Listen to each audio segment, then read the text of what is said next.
दोस्तों ये कहानी एक 12 साल के मजनू आवारा लौंडे की है जो कि बचपन से ही लौंडियों की चैनी खैनी बनाना चाहता था, यानी कि भटाभट करना चाहता था। अपने से बड़े लौंडों से दोस्ती करने के बाद ये पूरा बर्बाद हो जाता है और बड़ी बड़ी लौंडियों से भटाभट करने की कोशिश करता है। तो चलिए देखते हैं इस आवारा लौंडे के मस्तानी कांड को। कहानी की शुरुआत 1955 से होती है, जहाँ पर हम इसी मजनू लौंडे भोसड़ पप्पू को देखते हैं जो कि एक थिएटर में एक प्यार वाली मूवी देख रहा था। इस मूवी में एक प्रिंस अपनी जंग खत्म करने के बाद अपनी प्रिंसेस के पास आता है और उससे शादी करने को बोलता है। ये सब देखकर भोसड़ पप्पू उस राजकुमारी का दीवाना हो जाता है और मन में सोचता है कि मैं भी काश ऐसी ही राजकुमारी के साथ भटाभट कर पाता। और मूवी खत्म होने के बाद भोसड़ पप्पू हॉल से बाहर जाते समय उस मूवी का एक पोस्टर चोरी कर लेता है और भागते भागते घर पहुंच जाता है। वहीं घर में भोसड़ पप्पू खाना खाते टाइम अपनी मम्मी से पूछता है, अरे मम्मी तुमने शादी क्यों करी थी? तो वो कहती है, बेटा तेरे पापा मेरे भाई के यानी तेरे मामा के दोस्त थे और एक दिन हम दोनों में ताड़ाताड़ी हो गई और तेरे पापा ने मुझे शादी के लिए प्रपोज कर दिया।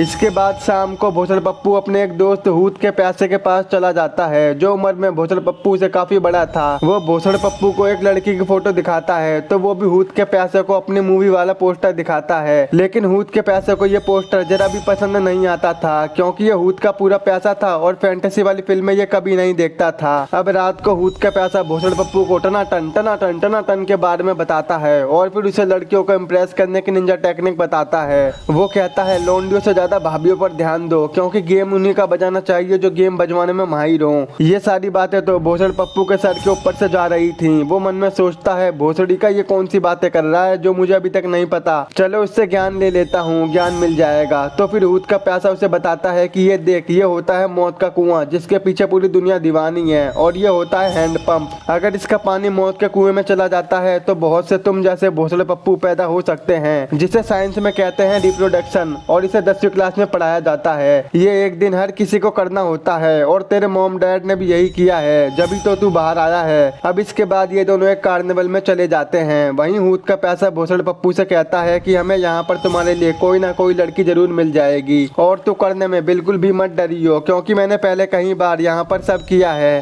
तभी हूत के प्यासे को एक लौंडिया दिखाई देती है तो वो भोसड़ पप्पू को उसके साथ राइड पर जाने को कहता है। अब जोश में भोसड़ पप्पू वहाँ चला तो जाता है लेकिन उसकी फटके 64 हो जाती है। वहीं वो लौंडिया भोसड़ पप्पू के करीब आने की कोशिश तो कर रही थी लेकिन भोसड़ पप्पू की गेंडी फटी हुई थी जिससे वो लौंडिया उसके साथ कुछ नहीं करती। राइड खत्म होने के बाद हूत के पैसे को पता चलता है कि भोसड़ पप्पू ने उस लौंडिया के साथ कुछ भी नहीं कर पाया। इसके बाद वो दोनों कार्निवल में वुमेन फाइट देखने के लिए चले जाते हैं, जहाँ पर भोसड़ पप्पू की मुलाकात एक सुंदर सी महिला से होती है, जिसे देखकर हूत का पैसा कहता है कि ये औरत तुम्हारे लिए बिल्कुल परफेक्ट है। और ये सुनकर भोसड़ पप्पू का मन भी ललचा जाता है और वो वहीं पर उस औरत की चैनी खैनी बनाने की ठान लेता है। तभी वो औरत अपने बॉयफ्रेंड के साथ फाइट देखने के लिए फाइटिंग हॉल में चली जाती है। फिर वो दोनों भी उसके पीछे पीछे हॉल के अंदर चले जाते हैं। वहीं फाइट देखते समय उस औरत का बॉयफ्रेंड उसे सबके सामने किस करने लगता है और ये दोनों भी उन्हें बड़े ध्यान से देख रहे थे। भोसड़ पप्पू तो उस औरत का दीवाना हो जाता है। थोड़ी देर बाद वो औरत अपने बॉयफ्रेंड के साथ हॉल से बाहर चली जाती है। वहीं हूत का पैसा भोसड़ पप्पू से कहता है कि चल मैं तुझे दिखाता हूँ कि भटाभट कैसे करते हैं। वहीं वो औरत और उसका बॉयफ्रेंड पार्किंग में ही भटाभट करने लगते हैं। दूसरी तरफ हूत का पैसा और भोसड़ पप्पू एक कोने में छुपकर उन दोनों को बड़े मजे से देख रहे थे, लेकिन तभी वहाँ पर उस औरत का बेटा आ जाता है तो वो दोनों रुक जाते हैं। जिसके बाद वो औरत अपने बेटे को लेकर घर चली जाती है। वहीं भोसड़ पप्पू हूत के पैसे को बताता है कि उस लड़के का नाम जॉनी है और वो मेरी क्लास में पढ़ता है। तो हूत का पैसा भोसड़ पप्पू से पूछता है कि तेरा दोस्त जॉनी कहाँ पर रहता है। तो अगले सुबह भोसड़ पप्पू हूत के पैसों को लेकर जॉनी के घर पहुंच जाता है। जब भोसड़ पप्पू बैल बजाता है तो घर से कोई भी बाहर नहीं आता। तो फिर ये दोनों घर के अंदर चले जाते हैं, जहां पर जॉनी घर पर नहीं होता। तभी वो दोनों देखते हैं कि जॉनी की मां नशे की हालत में भंड होकर सो रही थी। वहीं हूत का पैसा भोसड़ पप्पू को उसके पास जाने को कहता है और कहता है तू टेंशन मत ले, वो पूरी नशे में भंड है और वो जल्दी नहीं उठेगी। तो भोसड़ पप्पू उस औरत के पास जाता है और उसे टच करने की कोशिश करता है, लेकिन तभी वो औरत जाग जाती है जिससे भोसड़ पप्पू और हूत का पैसा वहाँ से भाग जाते हैं। अब इसके बाद हूत का पैसा भोसड़ पप्पू को अपना बकोटा नचाना सिखाता है। जिसके बाद रात को भोसड़ पप्पू उस प्रिंसेस का पोस्टर देखते हुए अपना बकोटा नचाने लगता है।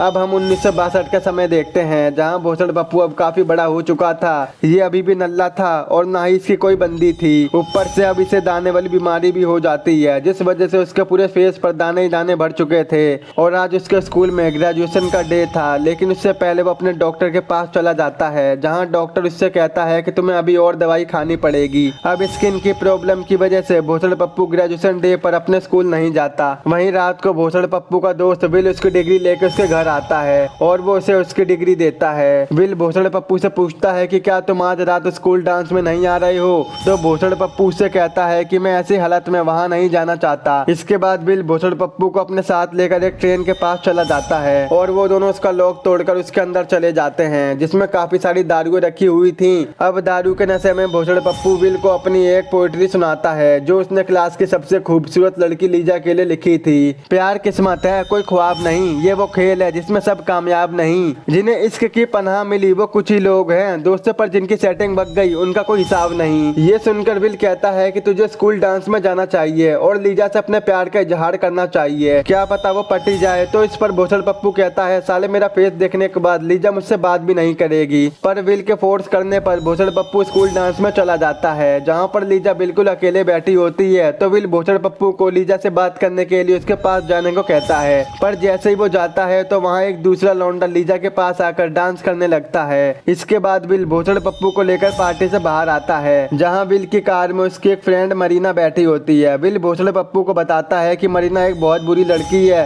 वो जिस मर्जी के साथ भटाभट कर लेती है और अब हम दोनों उसकी चैनी खैनी बनाएंगे। तो फिर भोसड़ पप्पू विल से कहता है अबे मुझे नहीं लगता कि मरीना मेरे साथ ये सब करेगी। तो विल कहता है अबे सब करेगी। पहले विल मरीना के पास जाता है और वो उससे भटाभट करता है। अब जब भोसड़ पप्पू मरीना के पास जाता है तो मरीना उसकी स्किन प्रॉब्लम की वजह से उसे रिजेक्ट कर देती है, जिससे भोसड़ पप्पू काफी उदास होकर बाथरूम में चला जाता है और अपने पूरे फेस पर टॉयलेट पेपर को कवर कर लेता है और वापस पार्टी में आकर वो लीजा को डांस के लिए पूछता है। लीजा भी डांस के लिए मान जाती है और वो दोनों डांस करने लगते हैं। अब पार्टी खत्म होने के बाद लीजा वहाँ से चली जाती है। उधर विल ये सब देखकर बहुत खुश होता है। वो भोसड़ पप्पू से कहता है कि आखिर तुम लीजा के साथ डांस करने में कामयाब हो ही गए। तो भोसड़ पप्पू कहता है साले लीजा ने तो मेरा फेस तक नहीं देखा है, तो वो मेरे से घंटा पटेगी। फिर वो दोनों पार्टी से अपने घर चले जाते हैं, जहाँ भोसड़ पप्पू नशे में होने की वजह से अपने घर के बाहर ही बैठ जाता है। तभी वहाँ पर दो पुलिस वाले आते हैं और ट्रेन में ड्रिंक चोरी करने के जुर्म में उसे गिरफ्तार कर लेते हैं, क्योंकि उन ऑफिसर को ट्रेन में से भोसड़ पप्पू की लिखी हुई पोएट्री मिली थी। अब हमें साल 1976 का टाइम दिखाया जाता है, जहां हम भोसड़ पप्पू को एक बार में देखते हैं जो अब काफी बूढ़ा हो चुका था और अभी भी ये नल्ला ही होता है। एक दिन उसी बार में भोसड़ पप्पू की मुलाकात अपने पुराने दोस्त विल से होती है। भोसड़ पप्पू की लाइफ तो अब पूरी तरह से बर्बाद हो चुकी थी। अब इसके बाद वो दोनों बार से बाहर चले जाते हैं। रास्ते में उन्हें एक घर के बाहर एम्बुलेंस दिखाई देती है जो वहाँ पर एक डेड बॉडी लेकर आई थी। तो वो दोनों जल्दी से नशे की हालत में उस डेड बॉडी को उठाकर एक सीक्रेट प्लेस पर ले जाते हैं। भोसड़ पप्पू जैसे उस डेड बॉडी के फेस पर से कपड़ा हटाता है तो वो उसकी सुंदरता को देखकर उसका दीवाना हो जाता है, क्योंकि वो डेड बॉडी भोसड़ पप्पू को वैसी ही लग रही थी जैसे उसने बचपन में थिएटर में उस प्रिंसेस को देखा था। उसके बाद भोसड़ पप्पू उस डेड बॉडी के साथ भटाभट करने लगता है। आज भोसड़ पप्पू ने पहली बार किसी के साथ ये काम किया था और आज उसकी बचपन की इच्छा पूरी हो गई थी। लेकिन विल को ये सब जरा भी अच्छा नहीं लगता और वो भोसड़ पप्पू से कहता है कि अब हमें इस डेड बॉडी को जला देना चाहिए वरना पुलिस हमें पकड़ लेगी। लेकिन भोसड़ पप्पू उससे कहता है कि इतनी खूबसूरत लड़की को हम ऐसे नहीं जला सकते। इसके बाद वो दोनों उस बॉडी को लेकर समुद्र के किनारे चले जाते हैं। भोसड़ पप्पू का कहना था कि ये डेड बॉडी ही मेरा सच्चा प्यार है और फिर वो उस डेड बॉडी को उठाकर समुद्र के अंदर चला जाता है और वहीं पर भोसड़ पप्पू की भी मौत हो जाती है। अगली सुबह जब विल नींद से जागता है तो वो हर जगह पर भोसड़ पप्पू को ढूंढने की कोशिश करता है और यहीं पर ये मूवी खत्म हो जाती है। आई होप अगर आपको मेरा एक्सप्लेन पसंद आया हो तो आज ही हमारे चैनल को सब्सक्राइब, वीडियो को लाइक और शेयर जरूर कर दें।